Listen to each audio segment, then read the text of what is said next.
কানা বিরাজুলিন জারাহুন ফাকাতালা নাফসাহু ফাকালাল্লাহু বাদারানি আবদি বিনাফসিহি হারামতু আলাইহিল জান্নাহ।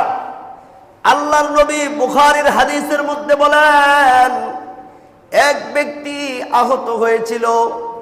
ওই ব্যক্তি আহত হওয়ার পর সে আত্মহত্যা করছে।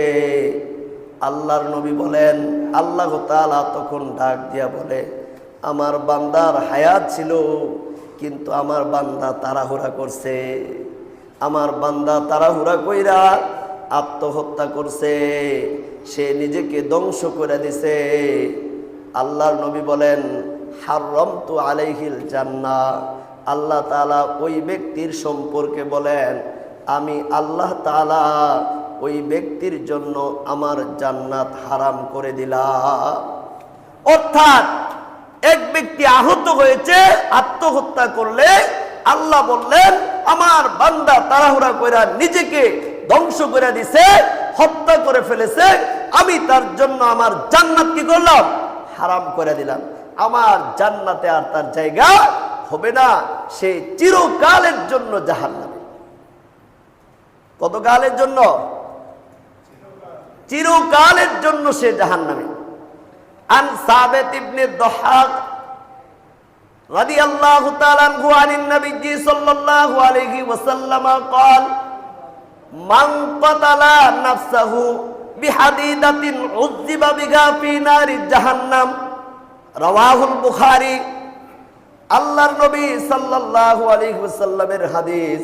হযরত দাহাক রাদিয়াল্লাহু তাআলা আনহু, সাবিত ইবনে দাহাক রাদিয়াল্লাহু তাআলা আনহু, তিনি বলেন, আল্লাহর নবী সাল্লাল্লাহু আলাইহি ওয়াসাল্লাম বলেছেন, কোন ব্যক্তি যদি লোহার অস্ত্র দ্বারা আঘাত করে আত্মহত্যা করে, আল্লাহ তাআলা ওই ব্যক্তিকে জাহান্নামের মধ্যে অনুরূপ ওই লোহার অস্ত্র দ্বারা সে নিজেই এরকমভাবে সে নিজেই নিজের শরীরের মধ্যে আঘাত করে করে সে জাহান্নামের মধ্যে সে শাস্তি ভোগ করতে থাকবে। অর্থাৎ কোন ব্যক্তি যদি লোহার অস্ত্র দ্বারা সে যদি নিজেকে আঘাত করে আত্মহত্যা করে, সে চিরকাল জাহান্নামের মধ্যে নিজেকে এরকম আঘাত করতে থাকবে ওই লোহার অস্ত্র দ্বারাই। ওই লোহার অস্ত্র দ্বারাই সে নিজেকে আঘাত কইরা আত্মহত্যার শাস্তি সে অনবরত পাইতে থাকবে। ওই ব্যক্তির জন্য জান্নাত হারাম, ওই ব্যক্তির চিরকাল জাহান্নামে থাকতে হবে।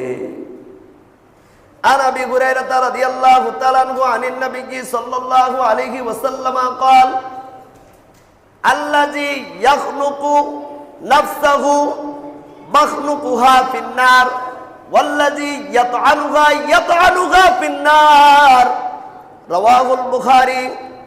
হযরত আবু হুরায়রা রাদিয়াল্লাহু তাআলা আনহু থেকে বর্ণনা করে, আনহু তিনি বর্ণনা করেন, রাসূলুল্লাহ সাল্লাল্লাহু আলাইহি ওয়াসাল্লাম ইরশাদ ফরমান, যে ব্যক্তি নিজের গলায় ফাঁস লাগিয়ে অথবা নিজের গলা নিজে টিপে যখন আত্মহত্যা করবে, আল্লাহ তাআলা ওই ব্যক্তিকে জাহান্নামের মধ্যে অনুরূপ তাকে সে নিজে এরকম গলার মধ্যে ফাঁস লাগাইতে থাকবে।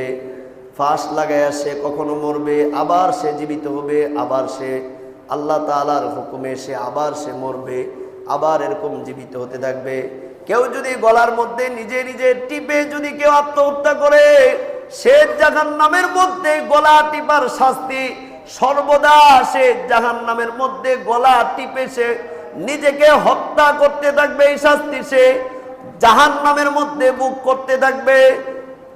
আল্লাহর নবী সাল্লাল্লাহু আলাইহি ওয়াসাল্লাম বলেন, আবার কেউ যদি বর্ষা বিধিয়ে নিজেকে হত্যা করে, আল্লাহ তাআলা ওই ব্যক্তিকে জাহান্নামের মধ্যে অনুরূপ বর্ষা বিধিয়ে তাকে শাস্তি দিতে থাকবে। রাওয়াহুল বুখারী। এটা বুখারী শরীফের হাদিস। এজন্য ভাই, আত্মহত্যা জঘন্য গুনাহ, আত্মহত্যা মহাপাপ।